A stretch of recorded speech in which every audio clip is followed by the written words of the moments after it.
Gumapang at nagpaikot-ikot ang lalaking yan na nanloob sa isang resto bar sa General Santos City. Natangay niya ang isang laptop at cellphone na nagkakahalaga ng 55,000 pesos. Nakatakas pero nahuli rin siya kalaunan, pati na ang kanyang kasabwat na lookout. Desidido ang may-ari ng resto bar na sampahan sila ng reklamo. Nasawi sa pamamaril sa Cotabato ang dating NCAA at MPBL o Maharlika Pilipinas Basketball League player na si Kenfred Kentoy Segura. Iniimbestigahan pa ang motibo ng gunman pero may persons of interest na ayon sa pulisya. May report si Joseph Moro. Dalawang tama ng bala, yan ang kumitil sa buhay ng basketball player na si Kenfred Kentoy Segura matapos tambangan kagabi sa Cotabato. Dating MBPL at NCAA player si Segura. Ayon sa Cotabato Police Provincial Office, maglalaro sana sa barangay Pulang Lupa si Segura at kanyang pamangkin noon. Dahil hindi umano alam ang daan, nagtanong pa sila ng direksyon sa mga residente. Doon na sila pinagbabaril. Ang suspect ginamit pa ang sasakyan ng biktima para makatakas. Binawi na ang buhay si Segura habang ligtas ang kanyang pamangkin. Naharang sa operasyon ng mga pulis na sasakyan tugma umano sa sinakyan ng gunman. Nakatakas ang driver nito pero hawak na ng mga pulis ang kasamahan nitong babae. Kapwa sila itinuturing na person of interest. Patuloy ang investigasyon sa motibo sa krimen. Joseph Morong, nagbabalita para sa GMA Integrated News. Nagbalat kayo para makihalubilo sa mga komunidad ng hindi na paghihinalaan. Ganyan umano ang naging paraan ng 5 Chinese nationals na inaresto kamakailan dahil umano sa pang-espiya. Sabi ng Bureau of Immigration, may asawa pang mga Filipina ang iba sa kanila. Nakuha sa kanila ang mga kagamitan para sa paniniktik, gaya ng mga high-resolution CCTV at telescope na kapareho ng kalibre ng gamit ng mga otoridad. May mga CCTV din daw silang ikinabit sa Ulugan Bay sa Palawan at isa pang Pantalan. Tingin ng AFP, ito ay para tiktika ng resupply missions ng Philippine Coast Guard sa West Philippine Sea. May nakita ring CCTV na nakatapat sa headquarters ng Philippine Coast Guard sa Maynila. Hindi nagsalita ang ibang suspect ng tanungin ng GMA Integrated News. Pero giit ng sinasabing leader nila, negosyante siya. Hinamon ni Pangulong Bongbong Marcos ang China sa pag-alma nito sa Typhoon missile system ng Amerika na nasa Pilipinas. Let's make a deal with China. Stop claiming our territory. Stop harassing our fishermen and let them have a living. Stop ramming our boats. Stop water cannoning our people. Stop firing lasers at us. And stop your aggressive and coercive behavior. And I'll return the Typhoon missiles. Tigil nila yung ginagawa nila, babalik ko lahat yan. Matagal nang inaangal ng China ang Typhoon missile launcher ng Amerika na nakalagay noon sa Lawag International Airport sa Ilocos Norte. Inilipat ito kamakailan sa hindi tinukoy na lugar sa Luzon. Kinumpirma ng AFP na gagamitin ito sa joint military exercises ng Pilipinas at Amerika sa Pebrero. Ang pahayag ng Pangulo ay nangyari rin sa gitna ng patuloy na pananatili ng mga barko ng China Coast Guard sa Bajo de Masinloc at pagtatangkapang makalapit sa Zambales. Isang nasawi habang 5 ang sugatan matapos tumalon sa hino-hold up na jeep sa Quezon City.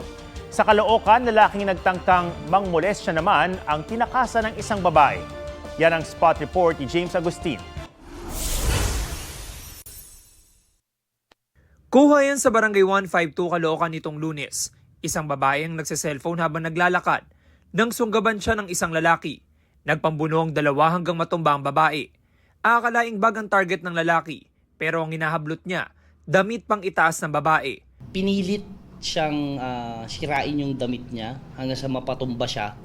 At nung napantumba na siya, sinugod ulit siya at gusto siyang molestyahin. Mabilis na lumapit ang isang off-duty na tanod. Nagbubunuan kala ko ng mag-asawa. Tapos biglang, kala ko kinukuha yung bag.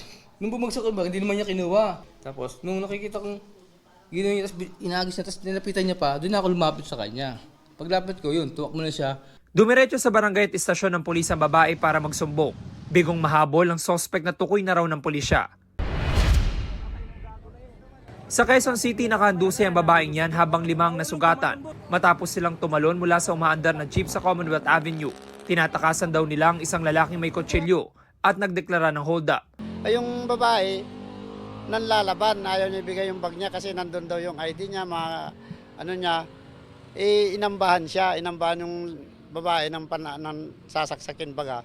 Kaya binigay na niya. Palapit na yung dapper sa likod namin, nakala ko masaksak na kami. Kaya nataranta ako, hindi ko alam ang gagawin ko, natumatalon talaga ako. Naisugod pa sa ospital ang 29 anyos sa babae pero dineklara siyang dead on arrival. Nag-iisip ako, kung ibabangga ko, o kaya iano yung jeep, para makatawag lang ako ng pansin. Para yung hold-upper hindi makatakas. Nahabol ng ilang rider ang hold-upper tsaka kinuyok. Nabawi sa kanyang bag na nasawing babae at ang ginamit na patalim. Sorry po. Tama lang bayaran ko yung nagawa ko sa tana.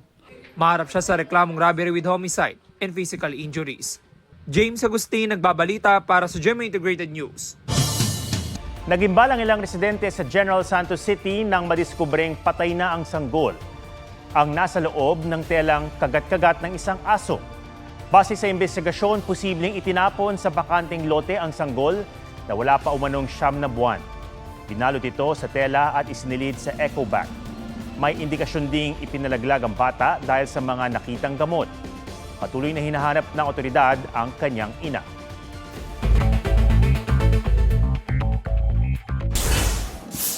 Oplan katok o pagbabahay-bahay ng PNP sa mga may-ari ng baril na expired na ang rehistro, gustong ipatigil ng COMELEC ngayong election period. Ito ay para di raw matakot ang mga botante o samantalahin ang ilang politiko. Nanindigan naman ng PNP na hindi ititigil ang Oplan katok na ginagawa lamang daw 8 a.m. to 5 p.m. Handa raw silang makipagdialogo sa COMELEC. Ekonomiya ng bansa noong 2024 lumago sa 5.6% ayon sa Philippine Statistics Authority, mababa sa 6% growth target ng gobyerno. Ngayong 2025, 6 to 8% ang target na paglago ng ekonomiya. 200 peso across the board daily wage hike para sa mga manggagawa sa pribadong sektor, aprobado na ng komite sa Kamara. Bagamat lagpas 1 linggo na lang bago magsara ang sesyon, ayon kay Senate President Chis Escudero, makikipagtulungan ng Senado sa pagpasa sa panukala. Tina Panganiban Perez, nagbabalita para sa GMA Integrated News. Pumanaw si Albay 1st District Representative Edsel Lagman sa edad na 82.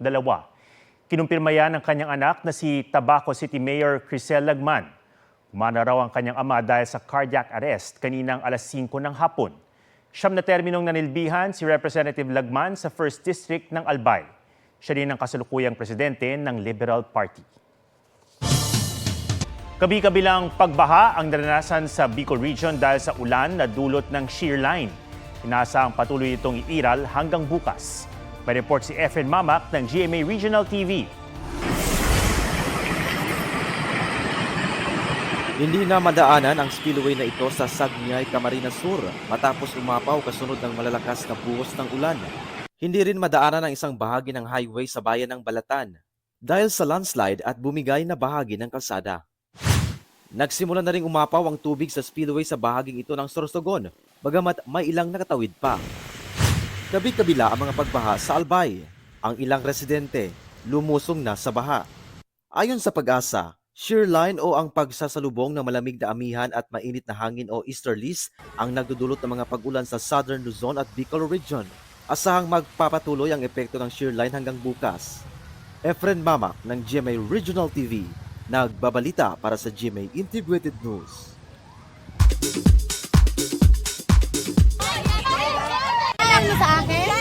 Really? Yasi Pressman meets baby Yasi sa Cebu City. Ang unexpected encounter, naging extra special nang regaluhan ng aktres ang bata. Hi, baby Yasi na naman tayo nakita. Sige, sagot ko na yung grade 2 niya. It's official. Private pilot na ang kapuso actor-director na si Sian Lim. BTS Jimin. Ibinahagi nilang pag-uusap nila ng kabady niyang si Jungkook. Kabado raw si Jimin sa nalalapit nilang military discharge sa Hunyo, lalo't matagal na silang hindi nakakapag-perform as a group. Sa kabila nito, maghahanda raw sila para maibigay ang best comeback sa Army. Aubrey Carampel, nagbabalita para sa GMA Integrated News. Huwag magpahuli sa mga balitang dapat niyong malaman. Mag-subscribe na sa GMA Integrated News sa YouTube.